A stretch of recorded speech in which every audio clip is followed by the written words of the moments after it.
ETF index mutual funds నేర్చుకుని stock మార్కెట్లో రాణించాలనుకుంటున్నారా? వెంటనే ఈ నెంబర్కి కాల్ చేయండి.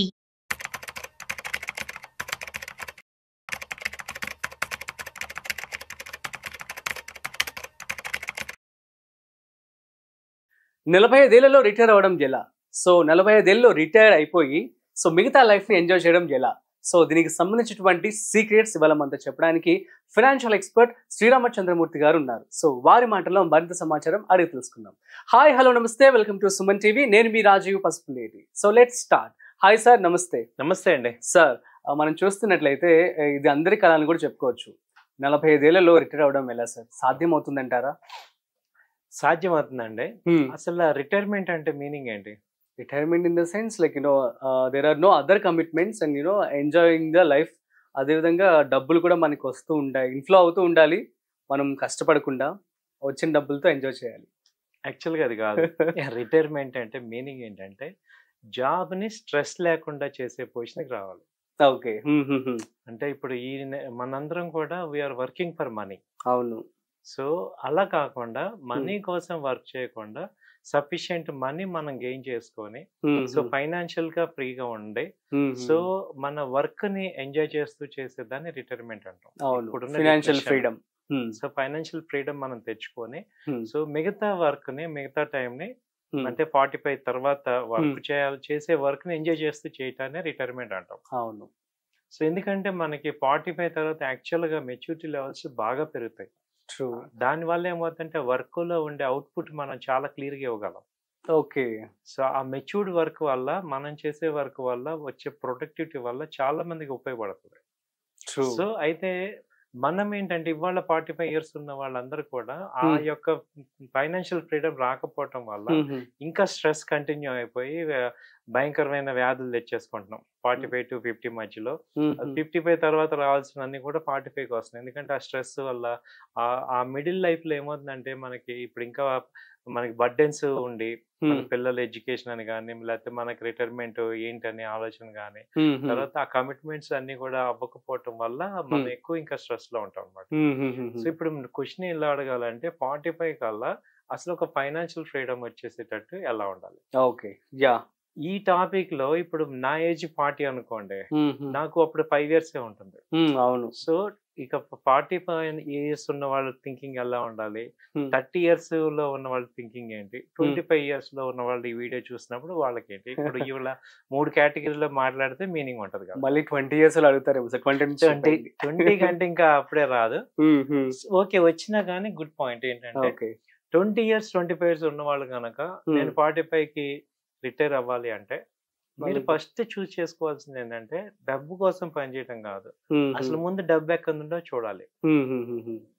సో మనం ఏంటంటే ఏదో ఒకటి చదివేస్తున్నాము, జాబ్ అసలు 20 years లో ఏంటంటే ముందు ఏదో ఒక జాబ్ కావాలి, ఏదో ఒక చదువు కావాలి, ఏదో ఒక జాబ్ కావాలి అనే ఆలోచనలో యాటిట్యూడ్ లో ఉన్న వాళ్ళు ఎవరు కూడా వెల్త్ సంపాదించలేము.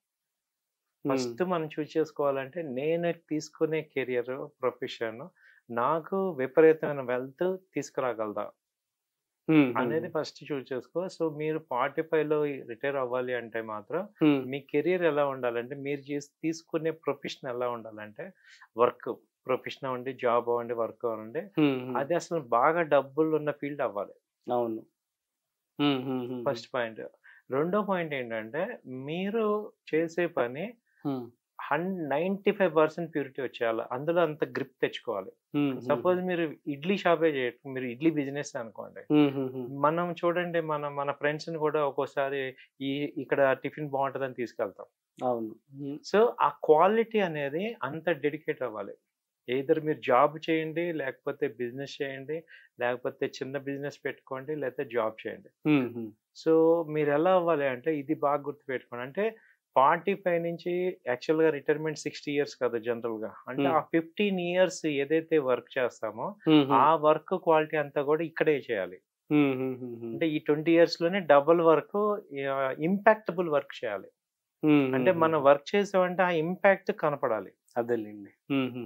అంటే మనం క్యాజువల్ వర్క్ అందరం ఏం చేస్తున్నాం అంటే 45 years వరకు కూడా సీరియస్ వర్క్ చేయట్లా, జస్ట్ వీఆర్ వర్కింగ్ అంతే, వీఆర్ జస్ట్ టైం పాస్ చేస్తున్నాం. కానీ ఒక ఫోకస్డ్ గా ఒక క్వాలిటీ వర్క్ మనం చేయలేకపోతున్నాం.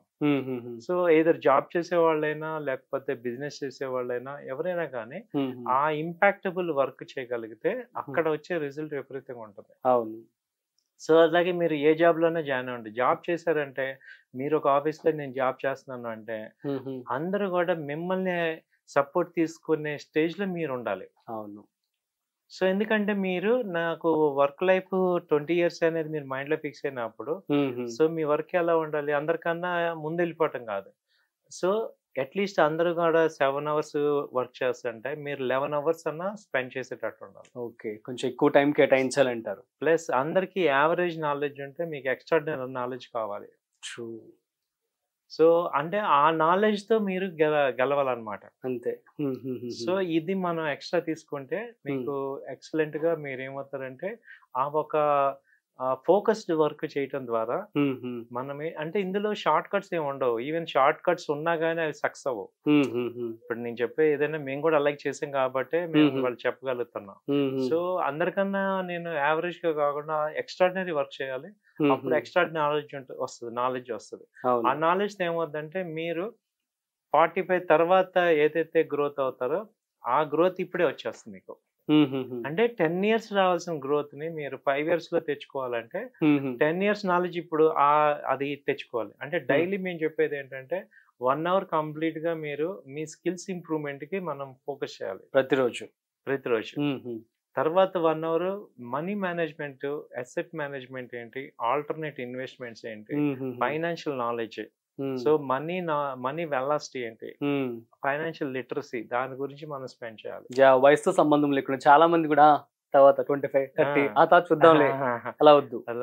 అసలు ఫైనాన్షియల్ లిటరసీ, మనీ ఏంటి, అలాగే మెయిన్ కాంపౌండింగ్ ఇంట్రెస్ట్ అంటే ఏంటి, సో వెల్త్ ఎలా అక్యుములేట్ అవుతుంది, సో అసలు ఇన్కమ్ ఎన్ని రకాలు, ఆ ఇన్కమ్ మీద ముందు అర్థం చేసుకోండి. Income 3 types.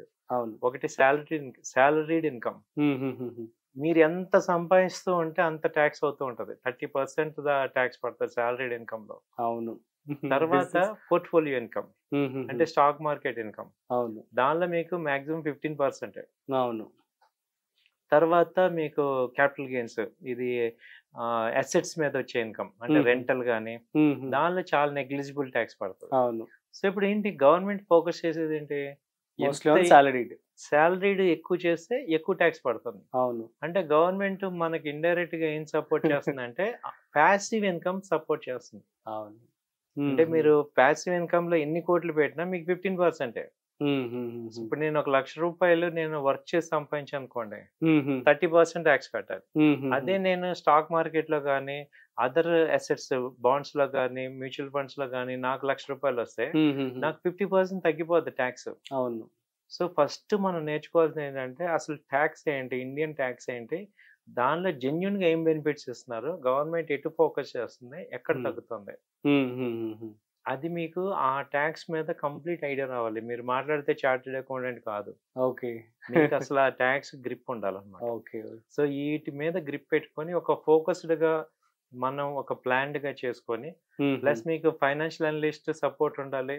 అలాగే ఏ సెక్టర్ సంబంధించి ఆ అనలిస్ట్ మీకు సపోర్ట్ ఉంటే ఏమవుతుందంటే మన టైం వేస్ట్ అవ్వకుండా మనం కరెక్ట్ పాత్. సో మెంటర్షిప్ అనేది చాలా ఇంపార్టెంట్. సో అది తీసుకుంటే మీరు 45 years కి ఏమవుతారంటే మీ లైఫ్ మీరు సెటిల్ చేసుకోగలరు, ఫైనాన్షియల్ గా మీరు ఇండిపెండెంట్ అవ్వగలరు, రిమైనింగ్ వర్క్ ని హ్యాపీగా చేయగలరు. అవును. సో రిటైర్మెంట్ అవ్వచ్చు, లేదంటే కంటిన్యూ చేయొచ్చు. నెక్స్ట్ వర్క్ అంతా కూడా నెక్స్ట్ 45 తర్వాత ఏమవుతుందంటే ముందు మీరు ఫ్రీ అయిపోతే యు వర్క్ ఫర్ ఎవ్రీవన్. తద్వారా ఏమవుతుందంటే అందరికి ఉపయోగపడగలం. ట్రూ. ఇది super sir. Thank you so much. So guys, అర్థమైంది కదా. సో మీరు కనుక త్వరగా రిటైర్ అవ్వాలి అనుకున్నట్లయితే సో సార్ చెప్పినటువంటి రూల్స్ అన్ని కూడా ఫాలో అవ్వండి. సో చాలా చిన్న వయసు నుంచే 20 ఏళ్ళ నుంచి కూడా మీరు 25 ఏళ్ళ నుంచి కూడా ప్రాపర్ డిసిప్లిన్ కనుక ఫైనాన్షియల్ మేనేజ్మెంట్లో తెచ్చుకున్నట్లయితే వుడ్ బి మోర్ నైస్ అనమాట. అట్ ది సేమ్ టైం మీరు మెంటర్షిప్, సో ఎవరైతే దీని ఫినాన్షియల్కి సంబంధించి మెంటర్షిప్ ఇస్తున్నారు అలాంటి వాటికి సజెషన్స్ తీసుకున్నట్లయితే అది కూడా బెస్ట్ ఆప్షన్ అవుతుంది. At the same time tax, so మన ఇండియన్ గవర్నమెంట్ మనం చూసినట్లయితే సార్ చెప్పినట్లుగా పాసివ్ ఇన్కమ్ ఎవరైతే జనరేట్ చేసుకుంటారో వాళ్ళకి తక్కువగా ట్యాక్స్ అయితే ఇవ్వడం జరుగుతుంది, సాలరీడ్ వారికి చాలా ఎక్కువ. దీన్ని బట్టి మీరు అర్థం చేసుకోండి. సో చక్కగా తెలివిగా ఇన్వెస్ట్మెంట్ చేసుకొని సో చాలా త్వరగా రిటైర్డ్ అయిపోండి. సో ఇలాంటి మరింత ఇంట్రెస్టింగ్ కాంటెంట్ కోసం చూస్తూనే ఉండండి సుమన్ టీవీ.